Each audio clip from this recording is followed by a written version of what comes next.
자, 2023 수능 특강 문학, 오늘은 22쪽에 극의 특성과 극문학의 구성 요소랑 그리고 어, 오영진 작가의 정직한 사기한 시작할게요. 사실은 오전에 촬영을 했었는데 좀 이렇게 촬영상에 문제가 생겨서 지금 이렇게 필기를 해놨던 흔적들이 있어요. 그래서 좀 양해를 부탁합니다. 자, 극의 특성부터 얘기를 하자면 이제 희곡이나 시나리오를 대본으로 삼는다. 인간의 뭐 갈등을 대사 행동으로 표현한다. 행동의 문화, 현재화된 인생 표현이라고 한다. 희곡이 뭔지 시나리오가 뭔지는 이제 조금 이따 얘기를 하겠지만 희곡 먼저 뭐겠어? 희곡은 연극의 대본. 그 다음에 시나리오는 뭐다? 시나리오는 뭐 영화와 뭐 드라마의 대본. 이 정도는 우리가 알고 있겠죠. 그럼 이제 갈등을 삼는다는 얘기는 어떤 그 우리가 이 앞쪽에서 봤었던 소설과의 공통점이라고도 볼 수가 있겠죠. 뭐 그 정도는 알겠지. 근데 소설은 뭐 주관, 객관 이제 함께 있다. 근데 이제 희곡이라고 하는 거는 주관적인 건 없고 어떤 객관적 문학 현식이더라. 이렇게 보면 되겠고, 그 다음에 소설은 어떤 시공간의 제약이 전혀 없음에 비해 이제 그 이른바 이제 희곡과 시나리오 같은 경우는 어떤 시공간의 제약이 많더라. 그 중에서도 희곡은 그 인물이라든가 어떤 이런 제약들이 굉장히 많더라. 이 정도쯤은 알고 있을 거야. 그 다음에 뭐 시제가 다양하다 소설은. 근데 뭐 극 같은 경우는 시제가 현재 시제를 쓴다. 이제 이 정도는 알고 있겠죠. 극은 배우와 무대, 촬영 기법, 관객 등의 요소를 염두에 두고 구성된다. 그래서 촬영 기법, 특히나 이제 시나리오 같은 경우는 뭐 CU를 시작으로 해서 그다음 뭐 인서트, 이펙트 이제 이런 식의 어떤 시나리오 특수 용어들이 나오겠죠. 자, 그건 갈등의 예술이 할 정도로 한 인물의 내면적 갈등, 그 다음에 인물 간 갈등의 어떤 생성 전개, 해결 또는 해소가 극의 전개에서 중요한 축이 된다. 갈등이 있어야 된다는 얘기겠지. 그리고 뭐 갈등의 문학, 당연한 얘기겠고, 그 다음에 뭐 극에서 갈등이 중심 사건을 주도한다. 그 다음에 뭐냐 주동인물 그 다음에 반동인물 간에 뭐 이루어진다. 그래서 결국은 대사 행동에서 갈등이 제시돼야만 어떤 극적인 효과가 이루어지더라. 뭐 당연한 얘기겠죠. 자, 그 다음에 이제 희곡과 시나리오의 구성 요소 대사 행동으로 나눠진다고 여기서 얘기를 했었네. 뭐 대사라고 하는 거야 당연히 뭐 어떤 말이겠고, 대화, 독백, 그 다음에 뭐 다른 사람은 못 듣고 이제 관객만 들을 수 있다고 전제를 한 이른바 방백. 뭐 이거는 대표적인 게 그거죠. 햄릿에서 뭐 죽느냐 사느냐 그것이 문제로다. 그거 혼자 있지 않았잖아. 옆에 뭐 죄다 있었거든. 그러니까 그 사람들은 못 듣고 관객만 듣는다는 전제하에 얘기했던 거, 그게 방백이겠고요. 어떤 성격, 생활환경, 신분 등을 드러낸다. 이게 무엇을 통해서 나타나는 얘기야? 대사를 통해서 이 사람들의 어떤 생활환경, 신분, 그 다음에 성격 따위가 나타난다는 얘기겠죠. 그러면 지금 우리가 여기서 오늘 본격적으로 볼 정직한 사기한, 여기에서도 이런 어떤 대사들을 통해서 이런 걸 우리가 알 수가 있다는 얘기겠지. 그 다음에 이제 어떤 플롯이 진전시키는 과정에서 어떤 관계성이 드러나더라. 그 다음에 무대에 재현되지 않는 사건도 대사에 의해서 드러날 수 있다. 뭐 그런 거 있었잖아. 우리 이강백 작가의 그 어떤 파수꾼, 거기서도 실질적으로 그 동네 사람들이라 해야 되나? 그 마을 사람들은 거기에 등장을 안 하잖아. 근데 그 촌장과 그다음에 그 파수꾼 다람쥐 걔와의 어떤 대화를 통해서 밖의 사람들의 어떤 상황을 알 수 있더라. 왜? 여기서는 어떤 인물과 시공간의 제약이 많이 있기 때문에 그 정도 보면 되지 않을까요? 자, 그 다음에 희곡과 신화의 비교. 희곡은 당연히 연극의 대본으로서 어떤 그 공연, 이른바 상연을 목적으로 한다. 그래서 뭐좀 이례적이다 이렇게 볼 수가 있겠지. 그리고 당연히 어떤 제약이 굉장히 많더라. 그 다음에 당연히 어떤 행동의 문학이겠고, 그 다음에 이거는 좀 객관적이다 이렇게 볼 수가 있겠으며, 관조와 사색의 문학이라고도 우리가 얘기를 하거든요. 뭐냐면 이제 어떤 배우들의 행동을 통해서 우리 눈앞에서 바로바로 이어지는 거 아니야. 그리고 바로 현재 진행형으로 이루어진다. 그래서 어떤 관조와 사색의 문학이더라 이렇게 보고요. 막과 장으로 이루어집니다. 자, 장 같은 경우는 뭐야? 어떤 시간 경과를 나타내겠죠. 그래서 어떤 등장하고 퇴장을 하는 과정에서 어떤 장이 구분이 된다고 보면 되고, 장이 모아지면 이제 막이겠죠. 막은 말 그대로 이제 커튼이 올라가고 그 다음에 어떤 내리게 되면 이제 1막이 끝난 거겠고 뭐 중간에 어떤 뭐 쉬는 시간이 있고 뭐 2막이 시작되고 그런 거 본 적 있는 친구들도 있을 거야. 자, 그 다음에 희곡 같은 경우는 이제 소설은 발단 전개 위기 절정 결말이었잖아. 근데 이거 같은 경우는 어떤 발단 상승 뭐 절정 하강 대단원 이런 식으로 구성이 된다는 사실 이 정도 보면 되지 않을까. 그 다음에 뭐 지시문이란 여기가 여기서는 안 나왔었는데 지시문의 뭐 어떤 행동 지시문 그 다음에 뭐 무대 지시문 이런 식으로도 나눠지겠죠.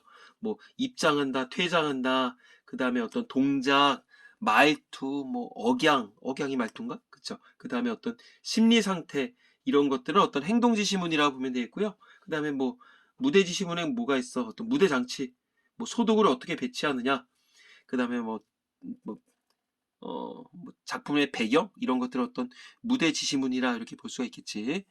자, 다음에 이제 시나리오 여기 있네. 이걸 아까 안 봤구나 야. 됐어. 그다음에 여기 나와 있고.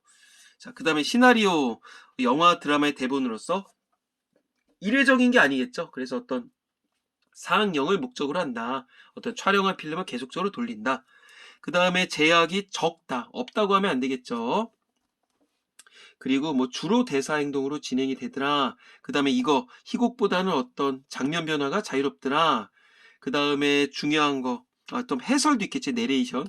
그 다음에 어떤 직접적 심리 묘사 어렵다. 그 다음에 어떤 장면, 대상에 의해서 어떤 간접적으로, 뭐, 묘사가 된다. 이런 특징이 있겠지.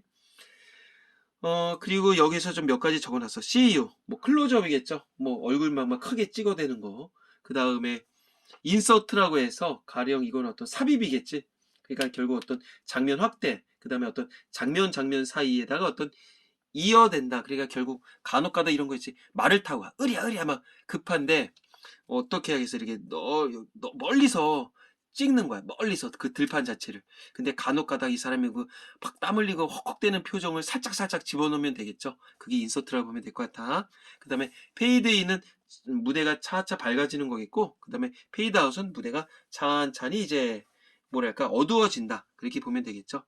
그 다음에 이제 몽타주라고 해서 어떤 그 여러 장면을 그냥 한 판에 그냥 빡 보여주는 거겠지. 가령 옛날에 그 킹콩을 들다라는 거 있었어요. 우리 친구도 알지 모르겠다. 어떤 레슬링 이야기인데 거기서 훈련하는 장면들을 훈련 ABCD를 그냥 순서적으로 다 보여주면 관객은 우리는 태릉 선수촌에 있는 게 아니기 때문에 그걸 보면서 좀 지루할 수도 있겠다 싶은 거야. 그러니까 A 훈련에서 제일 중요한 건 빵, B 훈련, C 훈련, D 훈련, E 훈련 해서 땅땅땅 한 화면에 빵빵빵 보여주는 거겠죠. 그럼 뭐 굉장히 스피디하게 진행될 수가 있겠지. 그 다음에 이제 M은 이거는 뮤직이야. 그래서 효과음악이겠고, 그 다음에 효과음은 이펙트로 표현해. 그래서 빠방 이런 것들은 어떤 효과음, 이펙트라고 보시면 되겠죠. 자, 오버랩은 뭐냐면 두 가지 화면이 겹쳐지는 거야. 참 내가 옛날에 그런 적 있었었는데 그러면서 얼굴이 뿌옇게 되면서 슬그머니 이제 옛날의 얼굴이 나오는 거겠지. 사실은 뿌옇게 된다 그러면 안 되겠다. 왜냐면 와이프 아웃이라고 그래서 그 이제 WO라고 적거든. 그래서 와이프 아웃. 이거는 이제 화면 자체에서 이렇게 지워지는 것처럼 보이면서 다른 장면이 나오는 거니까 요거 오버랩은 두 가지 화면에 슬그머니 겹쳐지는 거고 요거는 찍찍찍찍 지워지면서 이제 겹쳐지게 되는 거에 조금 달라. 그 다음에 이제 패닝이라고 하거든요. 안 보이냐? 패닝은 이제 카메라가 이제 상하 좌우로 말 그대로 움직이는 기법. 이 정도는 알고 있어야 되지 않을까 싶어요. 자, 그래서 이제 간단하게 설명을 마쳤고요. 이제 작년이란다. 작년에는 뭐 또 그 차범석의 뭐 산불, 그 다음에 뭐가 있었더라? 라디오스타도 있었었고요.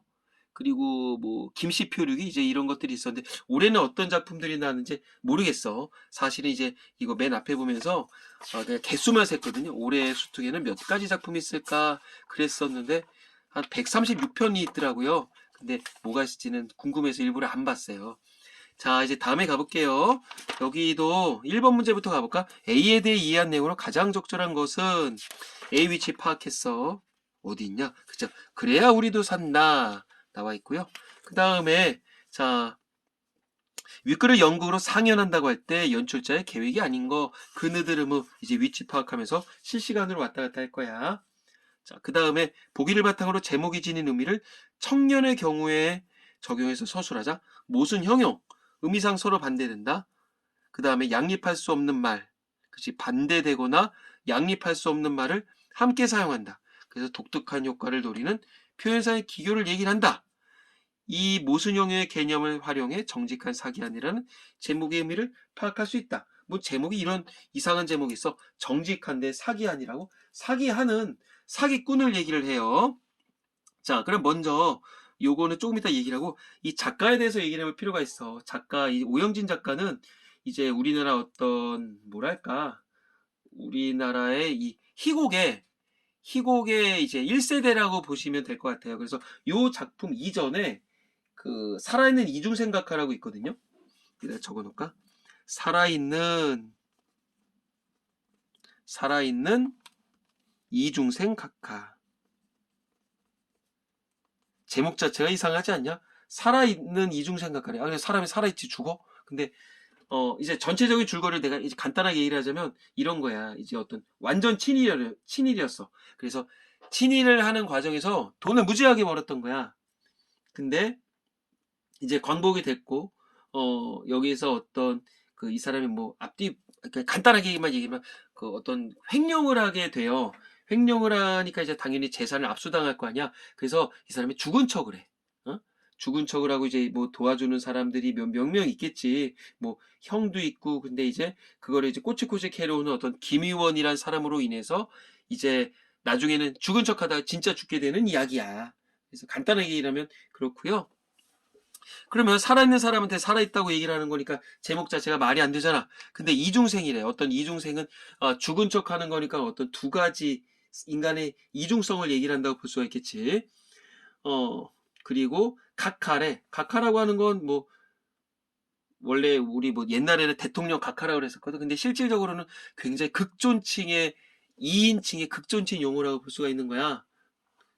근데 이제 여기서는 실제적으로 그런 걸 붙일 필요가 없는 거 아니야. 근데 이제 각하라는 걸 붙임으로 인해서 어떤 이 등장인물에 대해서 약간 비판, 어떤 조롱조 이런 식으로 얘기를 한다.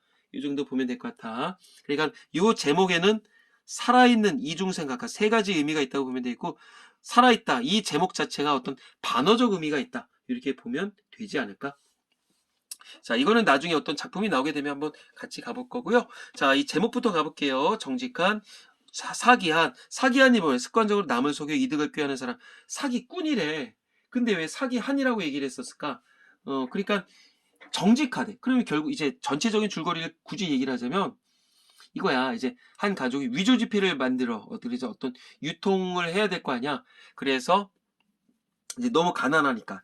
그래서 뭐 그렇다고 해서 가난하다고 해서 그 위조 지폐를 만드는 걸 어떤 합리화하는 건 아니겠지만 어쨌든 이 가족은 그래. 그래서 한 가족이 위조 지폐를 유통할 목적으로 어떤 그 유명한 유령 회사를 차리게 돼. 그리고서 이제 자기네가 이 돈을 막 쓰면 안 될 거 아니야. 그래서 그냥 어수룩한 사람을 이제 고용을 하게 되지. 그게 이 청년이야. 이제 이창수라는 청년이 나오게 되는데 청년은 얘네가 썼던 어떤 이 위조 지폐가 위조 지폐라고 하는 걸 모르고 있는 거야. 그래서 이제 막 사용을 해. 그러니까 사람들은 이 사람을 왜 고용을 했을까? 야, 창수야, 너 이거 우리가 주는 거 써봐. 동네에서 써봤을 때 사람들이 그거를 가짜 돈인 줄 알면 우리의 작전이 실패된 거 아니야? 근데 이제 얘네가 쓰다가 걸리면 뭔가 문제가 커질 것 같으니까 이제 어수룩한 사람을 이제 고용을 한 거겠지? 근데 어쨌든 결론적으로 이제 얘 젊은이가 그 위조 지폐를 막 써게 돼. 몰랐으니까 위조 지폐인 줄. 그러다 이제 경찰에 잡혀. 그래서 이제 경찰이 여기서 형사라고 하지. 그 형사가 와가지고 이제 막 그 누가 이 가족들한테 당신네가 얘 고용해서 그랬냐 그랬더니 얘네가 완전히 전체적으로 아빠서부터 해서 죄다 그냥 오리발내미게 되는 거야. 이제 그래가지고 결국 이제 청년은 경찰서로 끌려가게 되고 그다음에 이제 가족들은 몰래 어떤 임대료도 이제 막 내지 않고서 그냥 몰래 도망을 가게 되는 이야기야. 그래서 여기서는 어떤 이쁜이라고 하는 이 바보 같은 청년의 예전에 여자친구도 나오게 되거든요. 그런 게 여기 본문에 나오는지 안 나오는지 모르겠습니다. 자, 재밌어. 한번 이렇게 가볼게요. 그러면 지금 요 3번 하다가 내용이 잠깐 샜었는데, 자, 모순 형용에 대해서 얘기했어. 정직한, 사기한, 말이 안 되죠? 플러스 마이너스 함께 있으니까 이게 모순 형용이란 얘기야. 자, 그러면 이제 모순 형용은 쌤 앞뒤가 안 맞으면 이거 역설 아니에요? 그쵸? 역설이라고 봐도 돼. 대표적인 모순 형용에 대해서 얘기를 하자면 이거 있어. 소리 없는 아우성. 소리가 없대. 마이너스. 아우성. 크대. 플러스. 근데 어떤 아우성? 소리 없는 아우성. 형용은 꾸며준다는 거 아니야. 이게 대표적인 모순 형용이라고 보면 되겠고요. 그 다음에 뭐 찬란한 슬픔의 봄. 찬란한 슬픔의 봄 해서 찬란하다 플러스. 슬픔 마이너스. 찬란한데 슬프다고? 말이 안 되잖아. 어떤 슬픔? 찬란한 슬픔. 이게 모순 형용이야. 쌤, 그러면 이거 무조건 역설은 모순 형용이 아니야. 모순 형용은 이렇게 생각하면 돼. 역설에 들어간다. 그러면 역설이라는 바운더리 안에서 모순 형용이 있다면 이 바깥쪽은 뭔가요? 이건 모순 어법으로 배울 수도 있거든요. 자, 모순 어법도 있어. 모순 어법은 대표적인 건 외로운 황홀한 심사. 외로운 황홀한 심사. 쌤, 이것도 외로운 마이너스, 황홀한 플러스. 그러면 이거는 모순 아니? 이거 어떻게 해야 모순 형용 아니? 아니죠. 이거는 이 외로운 심사, 황홀한 심사가 짬뽕이 된 거 아니야? 이런 상황 자체가 모순 어법이다. 이렇게 보면 될 것 같아. 자, 어쨌든 이 제목에서는 그런 어떤 모순적인 상황이 소개가 됐다. 이렇게 보면 되겠고요. 이제 우리는 아무것도 모른다는 전제하에 지문을 보고 나서 그 우선 이제 다 끝나면서 이것에 대한 얘기를 해줄게요. 간단한 작품이니까 간단하지만 생각할 거리가 많은 작품이니까 짧고 굵게 얘기를 할게요. 자, 일단은 이거 2016년도 9월 고2 모의평가에 나온 적이 있었습니다. 자, 앞부분의 줄거리 반드시 봐야 되겠죠? 왜? 우리 등장인물들을 파악을 해야 되는 거니까.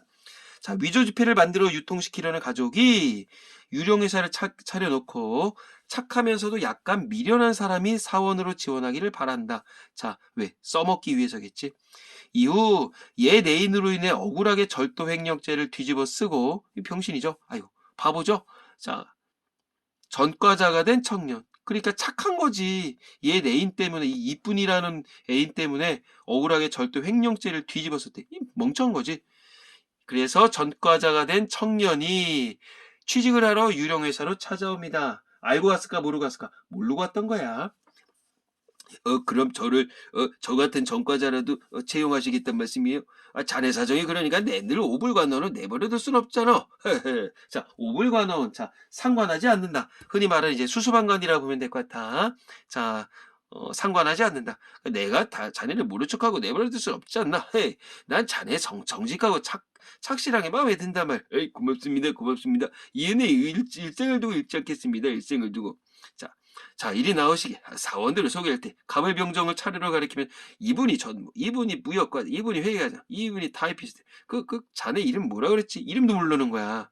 이창수라고 불러주세요. 자, 실질적으로 가물병정이겠냐? 아니잖아. 뭐 아내도 있고 뭐 아들 딸 막 다 썼을 거 아니야. 이창수 그래. 오늘부터 우리 사원이니 그리 아쉬워. 그리고 회계과장. 야, 오자마자 회계과장. 네?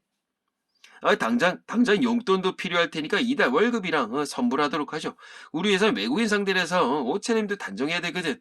우선 양복도 한 벌 찍고 구두도 매게 하시고.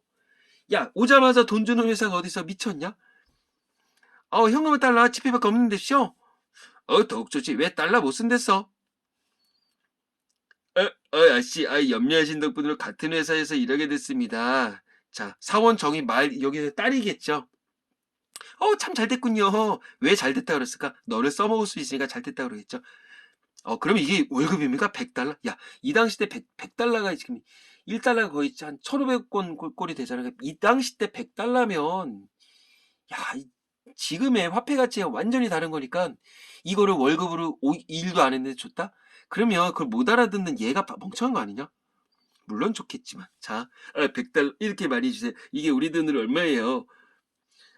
당신이 좋으면 우리도 좋으니까 이게 여전히 남자 모르겠어. 자, 당신이 좋으면 우리도 좋다. 야, 요 말에 씨가 있겠지.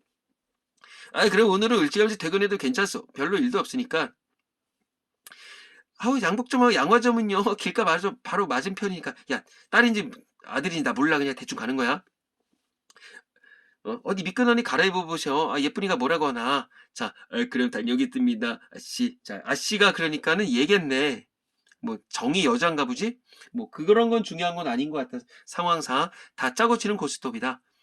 꼭꼭 성공하세요. 자, 사원 정의 목소리로 그래야 우리도 산답니다. 야, 이거 말이 안 되잖아.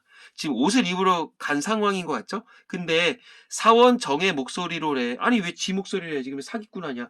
그래야 우리도 산다? 당신이 좋으면 우리도 좋다? 같은 백날이겠죠? 너를 써먹겠다는 의미겠지. 자, 중리야. 그럼 얘는 뭐 하러 갔겠냐? 이 돈을 가지고 양복 짓고 막 구두 뭐 이제 사서 신고 막 기분 좋아라고 이제 막 나가서 막 펑펑 쓰고 있겠지. 가짜 돈인 걸 모르는 상태에서. 자, 사은병이 아버지 왔어. 누가 왔다고 야단들이냐? 아니 아버지. 글쎄 그럴 줄 알았어. 에? 사람들이 너무 미련하더라. 에? 얘들아, 실수했단 안 된다. 자칫하다 아버지 아들 할 것 없이 다 떼가서 미쳐놓는 판이요. 정신 바짝 차리고서 아예 사장이니 과장이니 해서 못 쓴다. 예, 아버지. 정령과 형사 복도로 등장한다. 이제 이거를 이제 망보다가 저 형사가 온다는 거 이제 간파하고서는 이제 아빠 뭐 우리 사장님 그런 얘기 하지 말기로 했다는 거겠죠. 입을 맞춘 거야. 여기냐? 예. 틀림없지? 틀림없지. 여기서 받았어요. 똑똑똑. 너. 야, 가서 문 열어라. 야, 그리고 너희들은 살림방 꾸미는 척하고 있어. 우리 회사인 척하면 안 되는 거야. 이런 거 있죠. 아버지, 난 자꾸만 떨려. 그냥 달아나버리죠, 아버지. 에이, 못난 새끼. 응? 사내 녀석이 그래야 여자이구나. 야. 그래가지고서 어떻게 쓰겠냐? 야, 얘 재밌다, 야. 자, 사원가 왼쪽에 있는 도어를 연다. 형사와 청년이 들어옵니다. 계십니까? 어, 사, 어, 뭐야, 이거? 사원가? 사장이요? 회사 책임자 말이요. 우리 아버지 말씀이요? 세대주는 우리 아버지 오시다만 어디서 오셨어요? 용산 서원인데요. 자, 서원은 여기서 어떤 용산 경찰서를 얘기하지. 여기가 간편무역사죠? 간편무역사? 이름 어떤 의미야? 뭐 간편무역사 뭐예요? 이제 그런 거겠죠? 네, 그렇습니다. 이분이 바로 전무예요. 그리고 회계 과정에 제 지장을 찍고 돈을 내주셨어요. 그렇죠, 전무 선생님? 지금 말이 없습니까? 저 무슨 얘기인지 도무지 이해하기 어려운데요? 완전 오리발 내미는 거야. 자, 아까 그랬지 않았어요, 왜? 참, 이 젊은 친구 아직도 발악합니다, 그럼. 참나. 저 사장을 잠깐 뵐 수 있을까요? 그런 얘기겠죠. 그런 분은 없다니까요. 참, 사장이 아니라, 우리 지금 당신의 얘기한 걸로 봤을 때 춘부장을 봤으면 합니다. 자, 춘부장은 2인칭, 그대의 아버지를 얘기를 하는 거야. 다른 말로 우리가 춘당 어른이라고도 얘기를 하거든요. 그러면 상대방의 어머니는 뭐라 그러나요? 그걸 우리가 이제 헌당 어른이라고 얘기를 해요. 참고 삼아 알고 넘어가. 자, 네, 그러시죠. 아버지, 손님 오셨어요. 그래, 오냐. 침대 맡긴 거 가져왔느냐. 자, 요런 거 이제 행동지시문이라 보면 되겠죠. 행동지시문. 오, 사장님. 선생님, 간편무역 사장님이십니까? 그렇습니다. 이분이 바로, 잘못하시고 오신 모양이군. 용산서에서 오셨대요. 나한테? 무슨 일로? 이 남자가 그 선생회사에 취직했다는데, 쇼. 천만에, 대체 누굽니까? 이 남자 난 생면부지오시다. 난 태어나서 한 번도 본 적이 없습니다. 아니에요, 사장. 이런 말씀이 어딨어요? 금방 제가 눈물 흘리면 고마워하지 않겠어요? 저 여기 사원이잖아요. 이놈의 시계! 야, 인마, 또, 아직도 거짓말이야, 어? 야, 뺨을 갈겠대. 형사가 21세기 때 이랬다 이제 아작이 나는 거 있죠? 근데 이건 일제시대야. 아니에요. 아니에요. 나으리 몰라요. 나으리는 이제 형사를 얘기를 하지. 아씨, 회계과정 증인이 있어요. 아씨가 아십니다. 회계과정 한 달 월급 선물로 주셨어요. 그리고 양복사입으로 달러 지폐까지 주셨단 말이에요. 인마, 떠들지 마라, 인마. 글쎄 이 미련한 친구가 누굴 속여보겠다 100불짜리 지폐를 위조해갖고 100주에 서울 대나를 횡행합니다. 막 싸돌아 다녔다는 얘기지. 참나. 그리고 월급을 받았다. 야, 말이 되냐? 야, 상식적으로 일도 하는데 월급 받았어? 이런 얘기지. 머리를 갈기며 자, 행동지시문이겠고. 야, 재미에 빠져가지고 이런 거 보지 않고 왔다. 야, 리을 상대방의 말이 거짓임을 확인하게 된 상황이므로 상대방의 말을 무시하는 태도로 세차게 때리는 동작이어야 겠어. 맞죠? 야, 잠깐. 일단 할 건 해야 되니까 여기까지 보고선 문제를 좀 볼게. 뭐 양복을 찍겠다고? 야, 가짜 돈 찍으려면 남이 봐도 그럴듯하게 좀 만들어. 진짜 100불짜리 구경도 못했을 자식이 말이야. 가자, 인마. 실례 많았습니다. 아유, 왜 천만에요. 자, 진짜 100불짜리는 구경도 못했을 자식이. 형사도 비판을 해야 되겠지. 아니, 사람 겉모습 보고선 판단하는 거 아니야. 결국, 이 형사도 그렇게 썩 비윤리적이라고 할 건 없겠지만 어떤 물질적 가치로 사람을 평가하는 인물이더라. 옷차림이 수수했었나 보지, 얘가. 이 청년 창수가. 그러니까 이런 말 통해서 그런 걸 성격을 알 수 있더라. 아이, 사장 나으리, 제게 아무 죄도 없어요. 제발 미련하지만 나쁜 짓 한 번도 없어요. 지가 미련한 걸 알긴 아네. 왜 여자친구 이쁜이한테 당했다는 거 알고 있지? 하나님이 아세요. 하나님이, 아이고, 지긋지긋하게 감옥사 어떻게 하라고 하세요. 나 이쁜이 그 여자친구 때문에 그런 적 있죠. 이러시길. 사장, 구두도 사서 신고, 양복도 새로 맡기고, 추천서도 이렇고, 신원보증도 이렇다고 그러셨잖아요. 사장, 아씨 만나게 해주세요. 아씨를. 아씨 거짓말 안 하실 거예요. 아씨. 에휴, 그래도 사내 새끼라고 이렇게 여자한테 푹 빠졌네. 떠들지 마라, 가자. 억지로 끌고 나간다. 야, 할 건 해야 되겠다. 기억부터 봐야 될 것 같아요. 고맙습니다. 고맙답니다. 1번 생각하지도 못한 호의를 받게 돼 기쁜 상황. 감기 기여하는 듯한 표정이 적절하겠다. 행동 지문을 두면 이렇게 할 수가 있다는 얘기죠. 자, 니은. 100달러 이렇게 많이 줘야 자신이 필요로 하는 것과 다른 것을 상대방이 언급하고 있는 상황이므로 마음에 들지 미친 거 아니야. 너무너무 좋다는 얘기죠. 자, 디귿. 디귿이 어디니? 그죠. 나한테 무슨 일로 낯선 이 방문, 이게 형사겠죠. 자신과 관련이 없음을 드러내는 상황이므로 벌어진 상황에 대해 의아해하는 듯한 모습, 행동 지시문에 대한 얘기네. 당연히 맞겠죠. 리을은 아까 봤고요. 자, 청년 복도로에서 오른쪽으로 끌려가며, 그러니까는 막 뒤를 보더라. 회계과장, 아씨, 사장, 왜 제게 취직자를 줬어요. 나 진짜 이러려고 안 했던 거 아닌데. 취직만 안 했더라면 감옥에 난 거, 감옥에 나 정말 가기 싫어요. 사장, 너무해요, 사장. 이러면서 끝나네. 이거 또 실패하냐? 이번에 얼마나 찍었냐? 시험 삼아 300장만 찍었어요. 3만 불이로구나. 이제 진짜를 꺼내보면서, 야, 어디가 진짜랑 가짜랑 다른지 좀 한번 참 자세히 좀 봐라. 좀 다음엔 좀 제대로 좀 사기를 쳐보자. 그런 얘기겠죠. 어쩐지 도안이 좀 이상하더라. 하면서 이야기 끝나. 자, 이번에 5번 가볼까? 뜻하지 않게 범죄자가 되어 붙잡혀가는 상황. 이런 억울한 표정이 드러나게 해야 되겠죠. 당연히 5번도 맞겠고요. 자, 그럼 이거 뭐 청년의 경우에 서술하라고? 이게 뭐 어떻게 하라는 얘기야?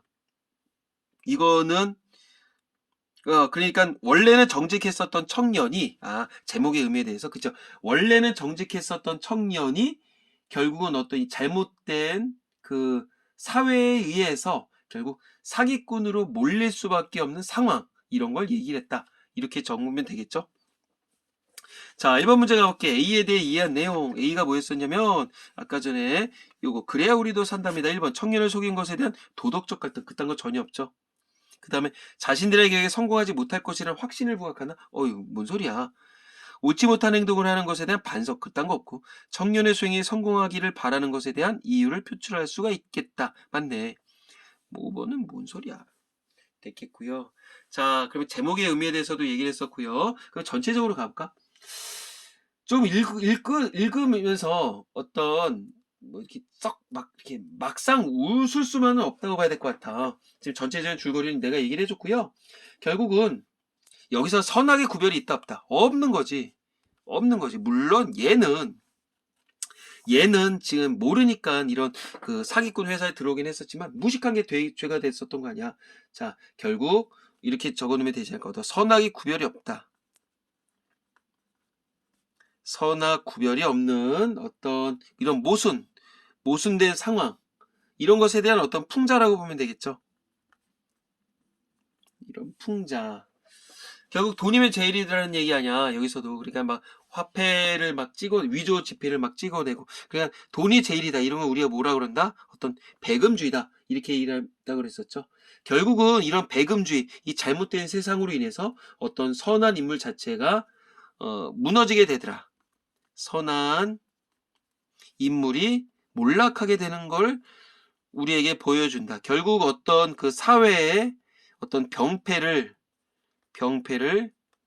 고발하고자 하는 이야기라고 볼 수가 있지 않을까? 그러면 이걸 보면서 우리는 웃었어. 나도 웃고 독자들도 웃었을 거야. 그러면 이 작가는 그런 관객마저도 비판하고자 하는 목소리가 있었다. 이렇게도 볼 수가 있겠죠.